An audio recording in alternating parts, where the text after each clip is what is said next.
Olá, sejam todos bem-vindos a mais um vídeo da nossa série que o Novo Testamento fala sobre casamento. Nossa temática de hoje é os julgamentos entre marido e mulher. Um vídeo bem interessante, gostaria que você me acompanhasse até o final. Antes, porém, gostaria de pedir a você, caso não seja uma pessoa cadastrada, ou inscrita no nosso canal, que você se inscrevesse. Do mesmo jeito, também você pudesse curtir o vídeo, é bem rapidinho, para que ele se torne relevante e outras pessoas o recebam. E também mande aí para 3, 4, 5 pessoas do seu ciclo de relacionamento que precisam ouvir essa palavra, com certeza vai abençoá-las também, tá bom? Eu vou ler o texto para você de Lucas 6, versículo 37 em diante, que diz o seguinte: Não julguem e vocês não serão julgados. Não condenem e não serão condenados. Perdoem e serão perdoados. Deem e será dado a vocês. Uma boa medida calcada, sacudida e transbordante será dada a vocês. Pois a medida que usarem também será usada para medir vocês. Jesus também fez a seguinte comparação: pode um cego guiar outro cego? Não cairão os dois num buraco? O discípulo não está acima do seu mestre, mas todo aquele que for bem preparado será como seu mestre. Por que você repara no cisco que está no olho do seu irmão e não se dá conta da viga que está em seu próprio olho? Como pode você dizer ao seu irmão: Irmão, deixe-me tirar o cisco do seu olho, se você mesmo não consegue ver a viga que está em seu próprio olho? Você é um hipócrita. Tire primeiro a viga do seu próprio olho, e então você verá claramente para tirar o cisco do olho do seu irmão. Bom, esse é um texto muito conhecido e nós eu resolvi utilizá-lo aqui nessa nossa temática sobre o que o Novo Testamento fala sobre casamento, justamente porque esse texto fala de julgamentos, né? E esses julgamentos acontecem entre pessoas, e essas pessoas podem ser marido e mulher. E como nós temos enfrentado situações de acompanhamento onde há um enfrentamento permanente entre homem e mulher, entre marido e esposa, em que um fica acusando o outro, né? Essa transferência de responsabilidade permanente, onde cada um resolve, infelizmente, apontar o dedo para a outra parte, dizendo com isso que ela não tem absolutamente nada a ver com os problemas que eles estão enfrentando, e com certeza essa não é a verdade dos fatos. Então, um casamento saudável, na verdade, é aquele onde não há julgamentos, pois que, na verdade, ambos, marido e mulher, vão trabalhar em conjunto para que os dois possam ser felizes, e, evidentemente, nessa ideia de ser felizes é a proporcionalidade em que cada um vai decidir investir tanto no relacionamento quanto na outra pessoa para fazê-la feliz. Então a Bíblia vai dizer para nós aqui nesse texto que nós não podemos julgar, porque uma vez que nós julgamos, nós seremos julgados. E a grande questão que fica nessa situação de julgamento é que nós, quando vamos julgar outras pessoas, nós usamos uma medida muito pesada. E quando nós somos julgados, queremos que outras pessoas usem uma medida mais leve. Já percebeu isso? Nós condenamos, por exemplo, uma outra pessoa num julgamento prévio que fazemos, com uma medida extremamente pesada, e não queremos que a mesma medida seja usada para nos medir. Só que, inclusive, a Bíblia vai dizer que a mesma medida que nós usamos será usada e vai ser potencializada. Porque a Bíblia fala aqui de uma medida calcada, sacudida e transbordante. O que é uma medida calcada, sacudida e transbordante? É como se você tivesse um copo, você colocou algo nesse copo e você pudesse calcar e sacudir, ou seja, você pressiona para caber mais, sacode e pressiona para caber mais, até que transborde. Então, qual que é a ideia aqui desse texto? É que à medida que nós usarmos para julgar outra pessoa, e pode ser o nosso cônjuge, vão usar contra nós, e essa medida pode vir transbordante se nós não tomarmos cuidado.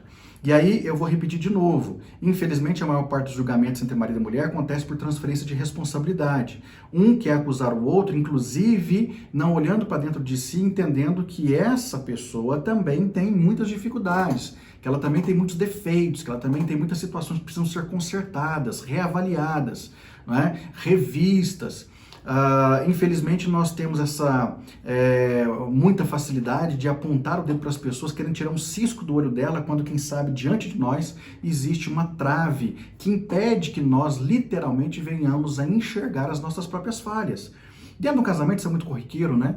Entre marido e mulher, nas suas brigas, nas suas rusgas, é muito comum que o outro sempre esteja dizendo: eu estou certo, você está errado, eu não concordo com a sua atitude porque eu sempre estou com a razão. E a gente nunca quer perder, não é? Mesmo dentro de um casamento, sabendo que é uma sociedade limitada, como eu citei em vídeo anterior, onde os dois têm que trabalhar para o bem comum. Então, infelizmente, essa é a nossa praxe, não é? E nós não queremos mudar sob hipótese nenhuma, porque mudar, inclusive, né, fere o nosso ego, e ninguém gosta de ter o ego ferido. E nós julgamos com relação ao nosso cônjuge tanto os seus pensamentos, quanto as suas palavras, quanto as suas ações. E repito, não queremos ser julgados na mesma proporcionalidade.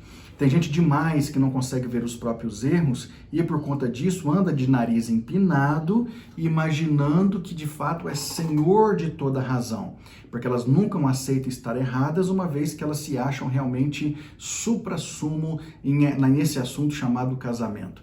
O que na verdade nós vemos nada mais é do que ignorância, tanto de uma ou de outra parte, depende de quem está fazendo os julgamentos, e evidentemente quem sabe até já promulgando as sentenças condenatórias. Então ignorância, falta de zelo, principalmente com a outra parte, e também muita covardia, porque tem muita gente que é covarde e usa algumas estratégias para denegrir a outra pessoa, para humilhar a outra pessoa, para fazer essa pessoa cada vez mais entristecida, não é?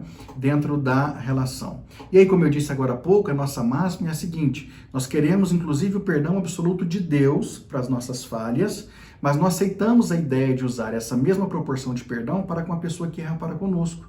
Então, inclusive, na oração do Pai Nosso, Jesus diz para nós que nós temos que perdoar a quem nos ofende, para que nós também entendamos que é essa medida que temos recebido de perdão. Então, perdoai as dívidas de quem vos ofende, da mesma forma como vocês são perdoados. Se Deus tem a condição de nos perdoar qualquer tipo de erro, por que não perdoamos o nosso cônjuge? Perdoar é uma questão de decisão. Você decide perdoar e continuar convivendo, ou então você decide alimentar o ódio, o rancor, a mágoa ou qualquer outro tipo de sentimento e simplesmente deixar de conviver em harmonia com essa pessoa, quem sabe até chegando ao divórcio. Então é preciso que nós paremos para pensar que Jesus está sendo claro ao dizer que nós não podemos caminhar nessa perspectiva de viver uma relação em constante julgamento e ação condenatória, porque isso vai se voltar contra nós. Pode não se voltar agora, mas em algum momento vai se voltar. E olha o que ele diz muito claramente no texto: não julgue, porque você vai ser julgado. Não condene, porque senão você vai ser condenado. Perdoe, porque aí você vai ser perdoado. Então é um processo. Se você não julgar, pode ter certeza, o seu cônjuge não vai te julgar. Se você não condenar, ele também não vai te condenar. E se você conseguir liberar perdão, não importa por que tipo de falha, entendendo que o amor é uma ação, você decide amar a outra parte, então pode ter certeza que você também será uma pessoa amada e perdoada também em alguns momentos quando você vier a falhar por alguma circunstância.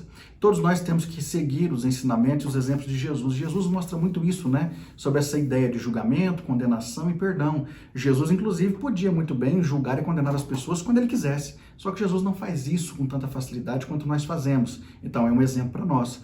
E fora isso, ele está nos ensinando a não tomarmos esse tipo de atitude como praxe diária, porque isso, vou repetir mais uma vez, vai se voltar contra nós em algum momento. Que todos nós possamos pensar nisso e possamos, inclusive, tomar a decisão muito centrada de ter um relacionamento cada vez mais feliz e ajustado, pois essa é a vontade perfeita de Deus para nós. Pensa nisso.